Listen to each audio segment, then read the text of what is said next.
കെ.എസ്.ആർ.ടി.സിയെ തമിഴ്നാട് മാതൃകയിൽ 3 മേഖലകളാക്കി മാറ്റണമെന്നാണ് സുശീൽ ഖന്ന റിപ്പോർട്ടിലെ നിർദ്ദേശം. ഈ നിർദ്ദേശം അംഗീകരിച്ചാണ് 3 ലാഭകേന്ദ്രങ്ങളാക്കുമെന്ന ബജറ്റ് പ്രഖ്യാപനം. തിരുവനന്തപുരം, കൊല്ലം, എറണാകുളം, തൃശൂർ, കോഴിക്കോട് സോണൽ ഓഫീസുകളാണ് നിലവിൽ കെ.എസ്.ആർ.ടി.സിക്കുള്ളത്. ഇത് തിരുവനന്തപുരം, എറണാകുളം, കോഴിക്കോട് എന്നീ സ്വയംഭരണാധികാരമുള്ള മേഖലകളാകും.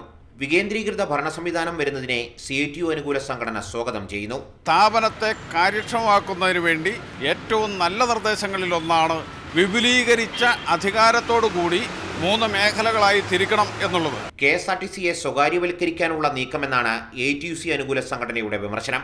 5 കമ്പനികളാക്കിയ തമിഴ്നാട് നഷ്ടത്തിലോടുന്നു. ബാംഗ്ലൂർ മെട്രോ കോർപ്പറേഷനും നഷ്ടത്തിൽ. നിലവിൽ നഷ്ടത്തിലുള്ള കെ.എസ്.ആർ.ടി.സി 3 മേഖലകളാക്കിയാൽ ലാഭത്തിലാകുന്നത് എങ്ങനെയെന്നാണ് ATUCയുടെ ചോദ്യം. വിഭജനം എന്നത് സ്ഥാപനത്തെ ശക്തിപ്പെടുത്തും എന്ന് കരുതുന്നതും ലാഭത്തിലാക്കുമെന്ന് കരുതുന്നതും വിഡ്ഢികളുടെ ലോകത്ത് ജീവിക്കുന്നവർ മാത്രമാണ്. കെ.എസ്.ആർ.ടി.സി ഒരു ഘട്ടത്തിലും ആ നിലയിൽ മുന്നോട്ട് പോകില്ല. കെ.എസ്.ആർ.ടി.സിയുടെ ഭരണ നിയന്ത്രണം ഇപ്പോൾ തിരുവനന്തപുരത്ത് നിന്നാണ്. 3 മേഖലകളാക്കുമ്പോൾ സർവീസുകളടക്കം അതത് മേഖലാ ഓഫീസുകൾക്ക് കീഴിലാകും.